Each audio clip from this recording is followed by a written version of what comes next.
Don't forget to like and subscribe to Jolie Knots Crochet. Share with your friends. Hit that little notification bell so you can get notified when new patterns release. All our videos are available in left and right-handed tutorials. Hi everyone, welcome back to Jolie Knots Crochet. I'm Crystal and today we are going to be making these Knitty fingerless gloves. So the look of these is with the camel stitch. So we're going to go around and around and around in continuous rounds, putting those braids going all the way across. Okay, now this is customizable, so if you want it to be shorter or longer at the top of your fingers, you can go ahead and do that. After our decreases, if you want it to be shorter or longer on your wrist, then you can go ahead and customize the rows. I also did a set in super chunky yarn with a 9mm hook. Of course, you definitely customize this. The way that we're starting is with a starting chain around the top to fit our hands. Of course, I did less rows this way and less stitches for the thumb, and then less rows that way. So you can see the sizing difference, but these are super, super thick.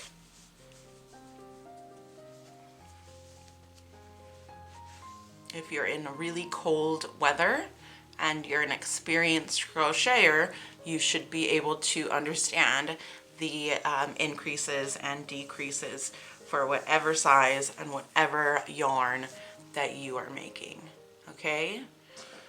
The yarn that I used for the super chunky fingerless gloves was the Mandala Thick and Quick. This is from one skein and I have just this much left over. So if you do decide that you want to go with a thicker yarn, one skein should be enough. Now for this teal color,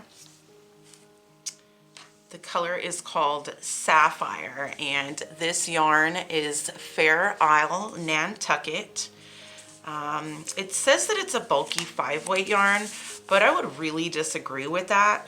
The yarn that we're going to use for the tutorial today is from Ice Yarns Cakes Blues, and as far as sizing goes, I don't find that it's much thicker than a 4-weight yarn. It's a tad thicker.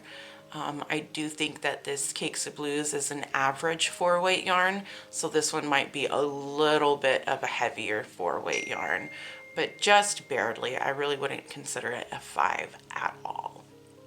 Okay, now of course you're going to need the tapestry needle to weave in your ends, and we are going to be using a 5.5mm hook. You're also going to want 2 stitch markers. Go ahead and pick your yarn, your hook, and let's get started.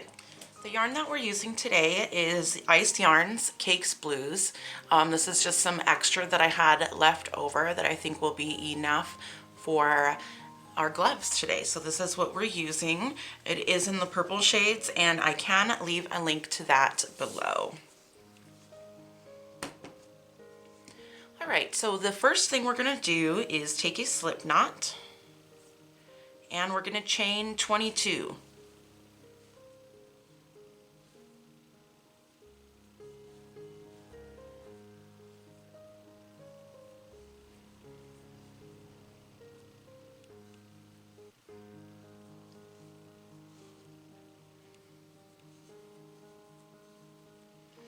Now this chain of 22 is going to fit around the top of your fingers, just like this.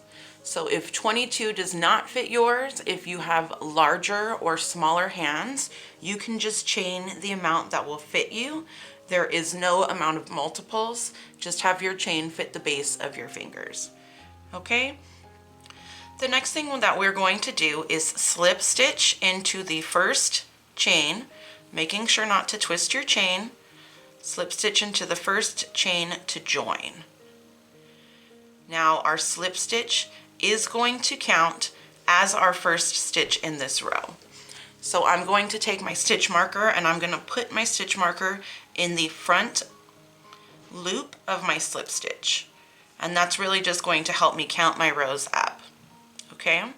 Without chaining one, directly into your next chain, you're going to put a single crochet.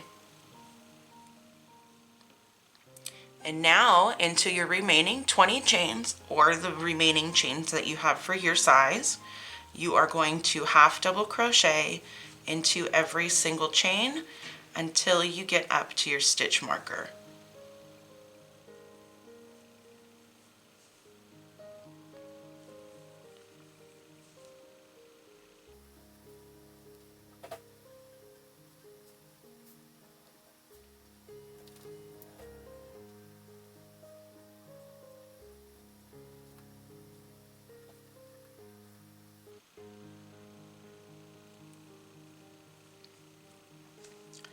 Okay, so I have got my first 22 stitches. Now my next stitch is the stitch marker right here, which is our slip stitch to join. What we're going to do is put a half double crochet into the back loop of your slip stitch. Now this is starting row 2. That's our first, the way we're counting is you have your stitch marker, and then that's our first round, or this is where we started, and now this is completing our first round, okay? Now into our single crochet, we're going to find our pesky little back bar. It's not as easy as in the half double crochets, and we are going to half double crochet into the back bar of that single crochet. Now we have 20 half double crochets left, and we are going to half double crochet into the back bar. So to find the back bar, you're going to turn your work. You've got your front V's here, and when you turn your work, you'll find this larger back bar, and that's where we're going to be crocheting into. And by crocheting into that, it's going to bring our braids up to the front. So we're going to half double crochet into the back bar of every stitch all the way around. Because we're not joining, we're just going to keep doing this around and around and around. This is the first row, and we're going to do this for 6 rows total. So this will be counted your first. When we go up to the top of this one, will be counted your second. So I'm just going to keep going into the back bar, putting my half double crochet into every stitch around and around, and I will meet you back when I have 6 rows, and I will show you exactly how to count those. Okay, here I am at the end of my 6th row. So this is where we started, which means this is the first row, the end of the first row. Second row, we're working in continuous rounds, so you'll actually notice that your stitches start shifting. So 1, 2, 3, 4, 5, and then this is the end of my 6th round. So I have 6 rounds, and now what we're going to do is create our thumb hole. We won't need this stitch marker anymore, so we can get rid of that. Now, in order to create our thumb hole, we're going to do a series of chains. Now, the average size of our thumb hole, we're chaining 7. But if you're doing a thick one like this mandala, I started with 15 chains here. I increased for 1, 2, 3, 4 rows, and then I chained 5. So here we're chaining 7. If you have a thicker yarn or a thinner yarn, you're going to chain more or less. But if you're using a 4-weight yarn and a 5mm hook, you're going to chain 7. So 1, 2, 3, 4, 5, 6, 7. And now we're going to finish half double crocheting into the back bar of every stitch. We're not skipping a stitch here. We're going directly into the next stitch and putting a half double crochet into the back bar. So you should just have this chain space. We'll work into the chains when we come back around. All right, so continue. We just increased our round by 7 stitches, and then we're going to start decreasing to fit our wrist.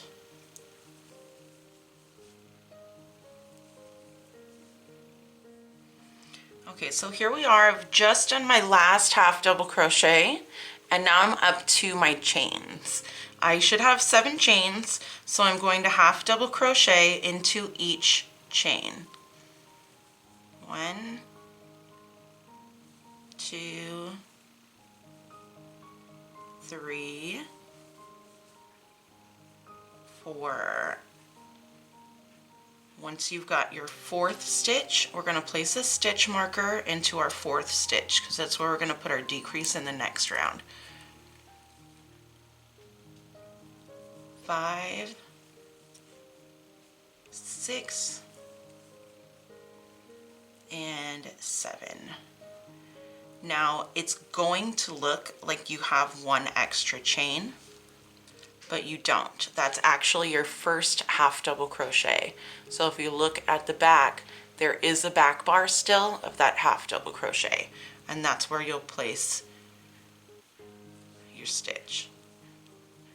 So go ahead and finish working your half double crochets all the way around until you get back to your stitch marker, and then I'm going to teach you how we're going to decrease.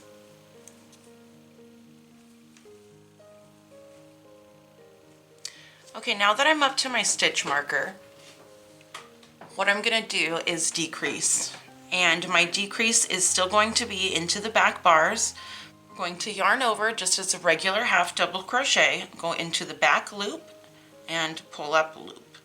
Now instead of yarning over, we're just going to go straight into that next loop, the next back bar, I'm sorry, pull up a loop, and now you should have 4 loops on your hook. Yarn over and pull through all 4 loops.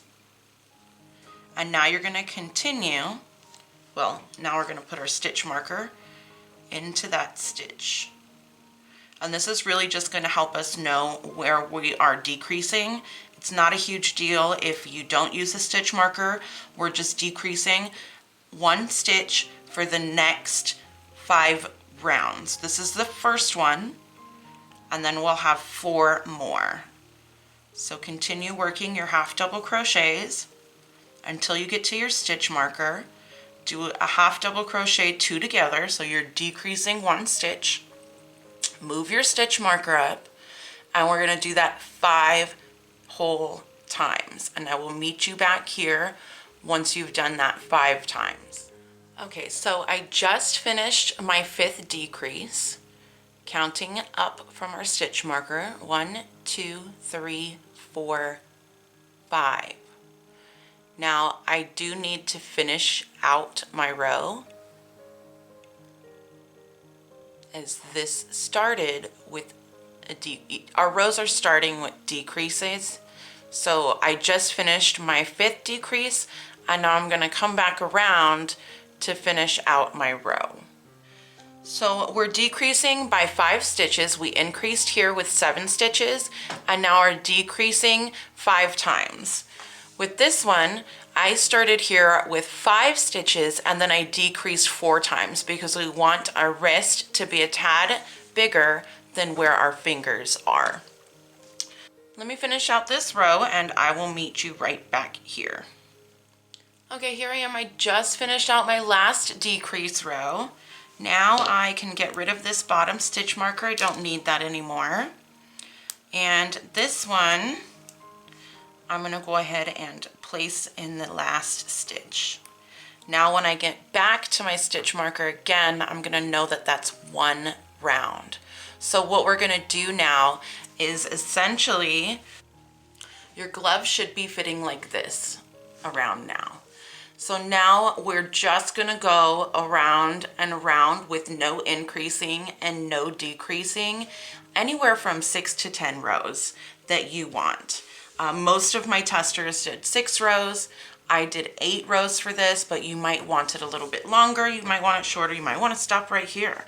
Depends on what you like. Go ahead and customize it to what you're looking for. So I am going to do 8 rows around on mine, and we're going to do it the same. We're going to count the same way. So when we get up to our stitch marker, that's completing 1 row. So keep this in the same spot so you can count your rows up. I'm going to finish out 8 because I know that I like the size of 8. And then I will meet you back here to show you how to do your final round. Okay, here is my glove so far. I actually stopped at 6 rounds, so you can count them like this. This one's marked where we started, so that's 1, 2, 3, 4, 5, 6. Now I stopped at 6 rounds because I'm getting into my color change, and I really just kind of want to end the bottom on the brown. So I stopped at 6, and that's more of a design thing. What we're gonna do now, the last round we are going to do is we're still working in the back loops, but we're not gonna need this stitch marker anymore. But the last round is going to be single crochet into the back loop only. Just a single crochet only into the back bar. I apologize, not the back loop. Working into the back bar throughout this whole entire pattern, and we're just gonna end it with a single crochet so it doesn't have that long gap there. It closes it up nicely just like this. So I'm gonna go all the way around, and then I'm going to do an invisible join at the end. If you don't know how to do an invisible join, go ahead and stick with me and I'll show you once I get there.